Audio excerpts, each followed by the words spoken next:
So every week, a few of us on the team, we sit around the table and we take a look at the passage of Scripture that we're going to be preaching, and we kind of talk about it, we discuss it. And this series is called Finding Joy. So one of the things that we ask ourselves as we look at the passage is, where do we find the joy in this passage that we're going to be going through? And so this week as we're looking through it, a lot of times it's easy to find the joy in Philippians because it says the word rejoice and joy, and it says it a lot all throughout these 4 chapters. And today we found the joy, and it's kind of in a unique space. And some of you may see it and you're like, I don't understand this. But it's the title of today's message, and it's simply this: Finding Joy in the Struggle. Finding joy in the struggle. And we're going to be talking about what it looks like to find joy even in the middle of struggles. You might be thinking like, what are you talking about? Struggling is not joyful. Well, let me tell you a story. I'm going to lose respect from some of you guys, but that's okay because I'm willing to say this story. 2 weeks ago, I went to Atlanta, and I went to Atlanta with a purpose. And some of these guys know what the purpose was. The purpose was to go see Taylor Swift. Because sometimes you got to shake it off and shimmer. It's just the way it is. So I went there with my wife and some of our friends, and we went to go see this concert, which it was a lot of fun. But what we saw was a lot of people who went through a lot of struggle to try to look like a person that she will never see them.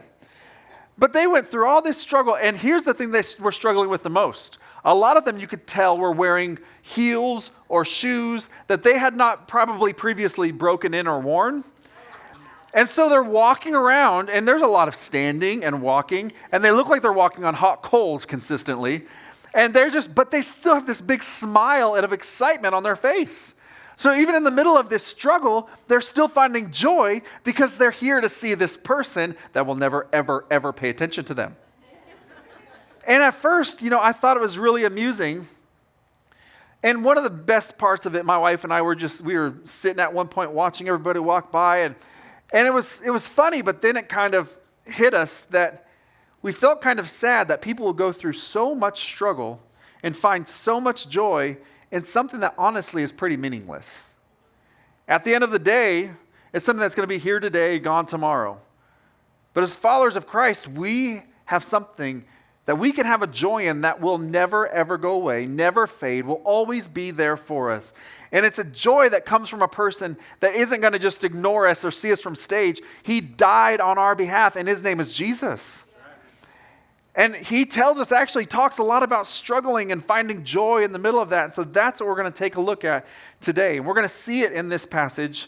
We're going to see 3 different things that can help us, even when we're suffering, even when we're going through struggles, ways that Paul is encouraging us to move us towards finding joy in the middle of it. And it's these 3 things will be kind of our 3 main points we're going to talk through today. Conducting yourselves as citizens, cooperating with community, and courageously proclaiming the gospel. So we're going to talk about the first one.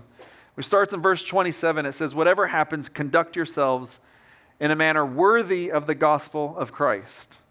So I want us to just focus on this word conduct.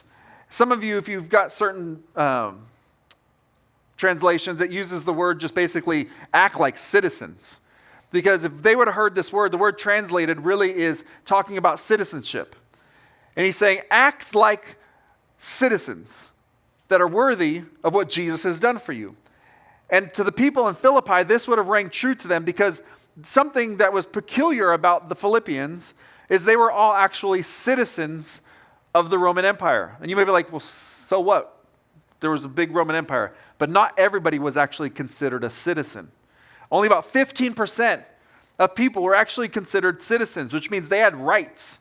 They had certain rights to vote. They had rights to certain legal things. They had rights that others did not have. And because of those rights, they were also expected to live and behave in certain ways. And so Paul is saying, hey, you know what citizenship is like, but I want you to act like you're citizens of a different kingdom, one that's worthy of the good news of what Jesus has done for you. And he's calling them to live differently.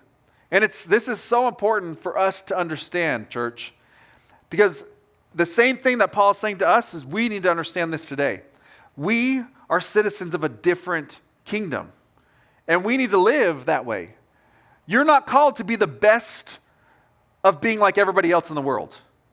You're not called to just being the best version like everybody else is. You're called to being set apart for a purpose, to look different, to live different, to behave different. So many of us, we're trying to find peace and solace in the kingdoms of this world.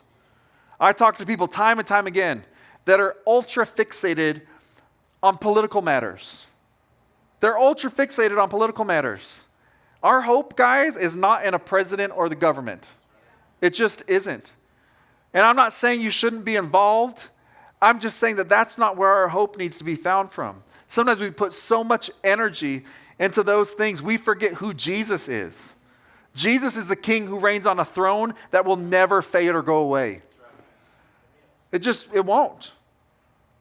And it's easy to get caught up in these things, but we have to remind ourselves that we have one true King, and his name is Jesus. A lot of times when people will have this discussion with me, and basically what it comes down to is they want Jesus to be president. And I have to remind them of something. If Jesus wanted to work through the governmental structures of the world, when he was here on earth, he could have became king. He could have became king. But he decided, I'm going to start a revolution to change everything by using common people called the church. That if they live as citizens of a different kingdom, and they love, and they are peaceful, and they share, and they conduct themselves in ways when they disagree and they have disputes, that it still gets settled in peace. That influences and impacts everything. And honestly, when the church grew to a size that the Roman government started getting way more involved, it actually started to hinder what the church was doing. So I'm not saying don't be involved in what's going on or don't be involved in the kingdom of this world. It's just that's got to be secondary. We are Christ followers. And that's what Paul is saying to them. He's saying you need to conduct yourself, which means act as citizens that's worthy of what Jesus is asking us to do. When it comes down to it, he's saying, hey, practice what you preach. And God doesn't expect us to be perfect. He knows. You know. You've looked in the mirror. You know you're not perfect. He doesn't expect perfection. What he expects us to do is just, man, am I doing my best to live as a citizen of a different kingdom? If you're not, 1 John 1:6 says, if we claim to have fellowship with him, so that means if we claim to be partners with Jesus, and we walk in darkness, we lie and we do not live out the truth. That's pretty strong language. But what John wants us to know, what Jesus wants us to know ultimately is, man, if you've been hit by the grace train, you should look different. You know, it's an old statement. It's an old saying. But man, if the grace train hits you, you're going to look different. It's kind of a weird thing, but if a train hits you, you're going to look different. And some of us think, well, I've surrendered and given my life to Jesus, but then we just go doing the same thing. I don't know that the grace train has hit you yet. Because we should look different. We should act different. We should behave differently. Should live as citizens of a different kingdom. Because then when struggles come, we know, you know what? This is temporary because this is not home. So, we need to live as citizens of a different kingdom. And then the second thing that we need to do is this. We need to live together in coordination. And when I say coordination, I do not mean coordinated like Austin on that video. Like, that's not the type of coordination. We're not talking TikTok dances. Which, by the way, sorry, I said this first service and I have to say it again. I never go on TikTok. But these people were getting ready to go to this concert, and apparently there's all these people that make these dumb dances for Taylor Swift stuff. And so they were showing them to me, and me and my son were scrolling through these. These people cannot dance. And people are giving them hearts and likes. And I'm like, somebody needs to be the realist and tell them this is horrible. And they said, you can't do that. That's bullying. And I'm like, but they look like mannequins in an earthquake. Like, this is not good. I did not say any of those things. That's not the coordination anyway that I'm talking about. I'm talking about working together as a team. Philippians 1:27, he continues, and he says, I will know that you stand firm in one spirit, striving together as one for the faith and the gospel. Now this Greek word for striving together is sunathleo. So everybody say it. Say sunathleo. It's a combination of two words. The second part of the word, athleo, is where we get the term athlete. So he's saying work together like a team of athletes. It's a teamwork that he's calling us to and that he's calling you to. Paul saw church as a team sport. Not something to be done individually, but something to be done as a team. We've talked a lot about this in the last couple weeks because it's all throughout the New Testament. That as Christ followers, we're not supposed to be, I said it a couple weeks ago, and some of you guys were grossed out. We're not supposed to be severed big toes out in the parking lot. You thought that was good? Okay, good. But we're all supposed to be part of the body working together in communion and community, making a difference.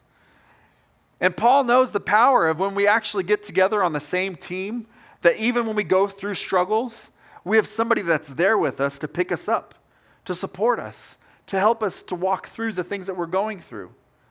We can't isolate ourselves. When we work as one, as a team, man, we're almost unstoppable. And I was writing this and I thought about my son. My son plays soccer. He's 11 years old and he's played on the same team with the same coach for 4 years. So the same coach, almost all the same players. For 4 years, they've been together. And I don't know if you know this, but the longer a team stays together, the more that they know each other, they can support each other, they're there for each other, they know their strengths, their weaknesses, they know all of these things. They know what their coach expects from them. And they play in a rec league, and a lot of the other teams have people come and go, and the coaches change and all this stuff. But these guys have been on the same team. So this is his last year before we move up here. And this is the most boring year of soccer watching I've ever had in my entire life. Because his team destroys other teams. And it's not because they're more athletically gifted, it's because they work as one unit. And because they work as one unit, they're not chasing the ball down, they trust each other, they move together. And it's horrible to watch because a couple weeks ago, if you know anything about soccer, if you're up 8-0 before it's halftime, that's not good. The other team is losing a lot. And one of the boys looked at his mom and said, "Mom, I hate this, I want to go home." And the coach for our team, he tries so hard. He's told them before, you have to take the ball all the way back to your goal before you can shoot again. I mean, he gives them extra challenges. But they demolish teams. And it's because they're working as one unit. It's teamwork. And when they start to struggle, they know, hey, I can rely on this person. And what Paul is saying, he goes, I know there's going to be, he's going to talk in a little bit about struggling and suffering. But he's like, I want you guys to just be in this strive together. Work together as one unit. We'll say this is we want you guys to be closer to God, but also to each other. Because as you draw closer to each other, that's when we become a unit that now the enemy is afraid of. Because the enemy's biggest trick is to get us to fight with each other. And especially to fight with each other about the kingdom of this world. That's why we had to start by reminding ourselves we're citizens of a different place. Because there's going to become disagreements where we may feel one thing about one person, and the enemy wants us to rile up and fight with each other about stuff. Because a team that's divided is probably not a team that's going to win. So we've got to stay with one common mission, one common goal, one common purpose. And I'm not saying we have to be, when I say unity, that doesn't mean we all believe exactly the same on every single thing. The Bible is rich and deep, and we're going to have different ideals on certain topics. We're going to have different ways that we look at certain things. But we have to get the main things, and those things have to be common with us. Because we can disagree about the complexities of all of our faith and remain faithful and consistent about the foundations. Jesus is Lord. He lived perfect, sinless life, died on the cross for us, was put in a tomb, raised from the dead, and our faith is in that, and we can have new life, forgiveness, and freedom.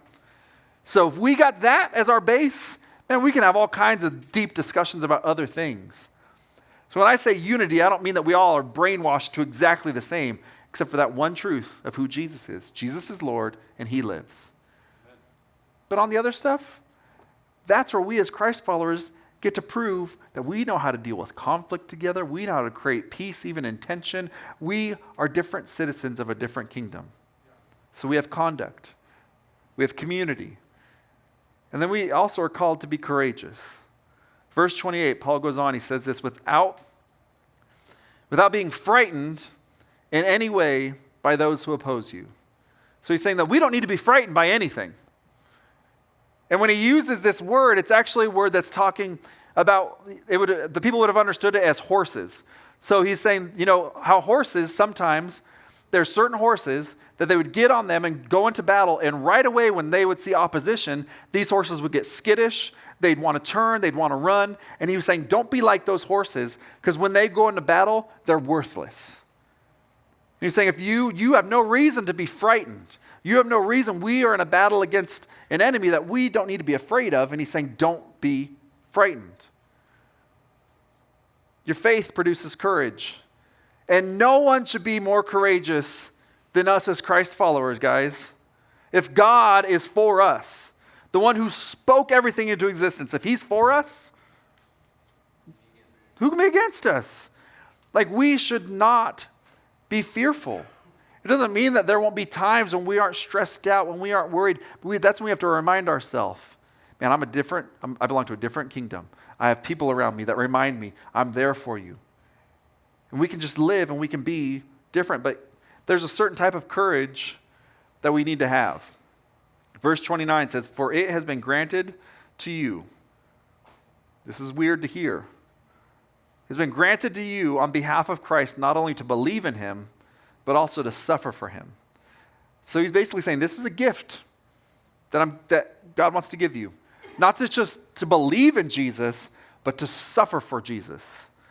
This is not something that a lot of pastors want to be preaching to people. Like, and some of them, I've reading commentaries and looking, they're like, well, this was written to the Philippians, a specific church at a specific time. The problem is Jesus says the exact same things. So we're called not to just believe, but also, there's going to be some struggle and some suffering that goes along with this. He says, since you are Paul tells them, you're going to go through the same struggle you saw I had, and now hear that I still have. So he's saying, I'm locked up in prison. I've gotten beaten. Some of you guys are going to go through some of the same stuff.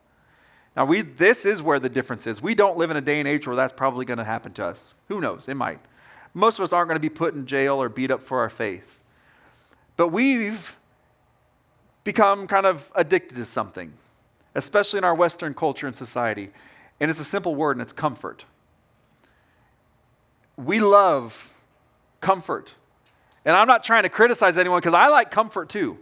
Okay, I enjoy air conditioning and, comfy chairs. But the problem is when we seek comfort more than we seek Christ, we've made an idol out of something. And Christ has called us to boldness and to courage, and that we are going to have times when we have to suffer. But man, I like being comfortable. I mean, goodness, we love comfort. We complain if we don't get a front row parking space and we're going to the gym, guys. Like, walk an extra 50 feet. But we are just creatures who are we seek comfort. And I don't even necessarily know that's the worst thing, is that we're seeking comfort in the wrong thing. Jesus says, even in the middle, I'm there to comfort you. You don't need to find comfort. That's why that first part is so important. We don't need to find comfort in the things of this world because we belong to something different and better. Our comfort should come from Christ. And that's why we can be courageous, because we're with him.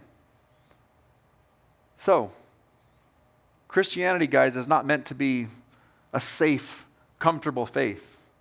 When we get too comfortable, faith gets boring. Faith gets shallow. That's why a lot of younger people leave, because it's like, there's no real strong challenge here. I don't understand it, because we've made it all about comfort instead of a challenge. Like, you got a challenge to live different, to act different, to share your faith, to stand out for something. And yeah, that's uncomfortable, but there's a cause behind it. And so I'm going to call us all to, like, hey, let's not just seek out comfort so much, but let's say, God, what do you want from me? And each one of us, it may be a little bit different, because Some of you guys, you have no problem telling somebody about Jesus. You have no problem praying for somebody. You have no problem, maybe you're the person that has no problem opening up their wallet and giving. But each one of us has something that maybe God is trying to nudge us towards. And we're like, I don't know about that. That's the thing that you're finding comfort in. That's the thing that Jesus probably wants to just nudge you in a little bit more. Paul knew all of this. Man, he's in prison. And he said, you guys are going to probably suffer like this. And no one wants to suffer like that. But we all know that even now, like you guys all understand, when you struggle through something, you actually get stronger through something. You know, that's why people lift weights. It's because that resistance actually tears the muscle, which hurts, but it makes the muscle stronger. You know, that's why people run. Because you might be sucking wind, but eventually you're going to be able to just breathe a little bit better. I had a friend who in his 40s, this is when we lived in right around Idaho, he decided to go do the Ironman competition. And I was like, you are dumb. Like, I don't know if you guys know, that's like swimming, bicycling, running. And he'd been training but I'm like, why would you want to do that? And he's like, I'm looking for a challenge and I don't mind the struggle. And he goes, and what we do, he goes, the whole time you're envisioning the finish line. And you're seeking the finish line. Most Christians no longer want to get to the finish line because we're comfortable being here. And I want to be here and make a difference here, but this shouldn't be my ultimate comfort. My comfort should be at the finish line. I get to be with Christ. So some of us need to remember we're in a race. We're not supposed to just be sitting still. We're supposed to be moving forward with a purpose. Spending the last few years in Clarksville, I've gotten to know, Fort Campbell is in Clarksville, so I've gotten to know a lot of soldiers. And I remember when I first moved there, I'm trying to get to understand their vernacular because they talk in little short code language that a lot of times you have no idea what they're talking about. Now I do because you learn all the little acronyms, you learn all the stuff. And we were over at a house with some friends, and one of them was a soldier, and he happened to be a 5th group soldier. So the 5th group is like deadly bad guys. Like these guys go through some ridiculous training. I was wondering why certain soldiers got to grow beards and others didn't. Well, these guys got to grow beards because they would go do something that they wouldn't tell us, and then they'd come back home. And they'd be gone for like 3 days and then come back. Most soldiers don't do those type of things. So these are like the baddest of the bad dudes. And this guy's name was Eric, and he was going to be deployed. Usually, you know, sometimes deployments would be long, sometimes they're going to be shorter. His, I think, was a 6 or 8 week deployment. So he's going there for a specific purpose. And I remember asking him, like, how are you feeling about this? Because to me, I'm like, I would not want to go where it's hot, dangerous, dust is in your face. Like, I don't want to do this. That would be horrible. And his immediate response, I'm going to miss my family, but man, I'm excited. Like, you're excited? Like, what are you excited about? And he said, I've went through all of this training, all of this preparation. I've learned all of these skills. And if I never got to put those into practice, what's the point of any of it? I was like, ooh, that's a different... I've talked to some of these other soldiers, and I said, I've talked to some other soldiers, and they don't talk that way. And he goes, well, those soldiers aren't good soldiers. I was like, oh. And he goes, a lot of soldiers are in it for the title, but they don't actually want the fight. And Christians, I think some of us are that way too. We like the title of Christians, but we don't like when the fight comes and we have to actually struggle. Just yesterday, my daughter, she's graduating high school next week, and we had a graduation party, which for an introverted person, having 50 people in your house, not fun. But one of the guys there he's a young man that I've, mentored and loved and cared for, and he's a soldier. And just on Thursday, he did an 18-mile ruck, which means you get a big pack, and it weighs between 20 and 40 pounds. He said his was 35. And 18 miles of carrying this ruck, and they've got to get under a certain time that they have to finish it in. And I said, well, that's horrible. I'm like, you must have, and I told him, you must have a bad drill sergeant. Like, he goes, oh, no. We volunteered to do this. And I said, you are dumb. I go, and he was telling me, like, when he came home, the compression on his shoulders. And He's 26, I think. And I was like, why would you choose to do this? And he said a lot of the same stuff. Man, there's joy in this struggle. There's joy when I get to be with my brothers together and we finish this thing. And I said, you sound crazy. I said, and I said the same thing. I've talked to soldiers that do not talk like that. And he said the exact same thing back. Not every soldier is a good soldier. Guys, I want to be a place that's full of good soldiers that are like, we'll do whatever it takes to make a difference. We'll do whatever it takes to advance the mission of Jesus. No, if that means stepping out of an initial comfort zone of just going and knocking on my neighbor's door and saying, hey, I've got some cookies for you. And maybe your comfort is you just need to start building relationships with people. Maybe your comfort is today is the day that you go all in with Jesus and you go a little bit uncomfortable because you need to get baptized. Baptism is the thing it's the outward profession of faith. And here's the cool thing about baptism. Baptism is something that is an individual act, but you can't do it by yourself. You can't. You need a dunker. You need someone that's going to dunk you in the water. I mean, I guess you could just go dip yourself, but scripturally, it's something that's an individual act, but it's done in community. Because like I said, there's a partnership that happens there. So all of these things are ways that we can find joy even in the middle of our struggle. We have to remember we're citizens of a different kingdom. We have to conduct ourselves differently. We have to remember that, hey, we get to do this together. So we're going to coordinate in community. And then we have to remind ourselves, I can be courageous because I have Christ on my side. I don't need to find comfort in just the things of this world. Because when we stop fighting, we start getting bored and we start looking for different challenges. It's like my son's soccer team. I had to yell at my son for doing this. But a couple weeks ago, they were up 13-0, second half. And they're trying to not score almost. And he yells, you guys are horrible, we're bored.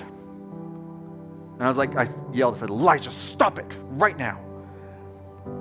But the thing is, when we don't actually strive or struggle in any way in our faith, we start saying those same things. This is boring. Why should I come to church? Why should I get involved? Why should I give? And man, Christ has so much more than that for us, but it means we have to sometimes step out of our comfort zone and into what God wants us to do. Otherwise, you know what? We'll just be lackadaisical in our faith. And I don't want you guys to be lackadaisical in your faith. I've done church leadership and ministry for a long time, and I have asked this time and time again. Are you a cruise ship or a battleship?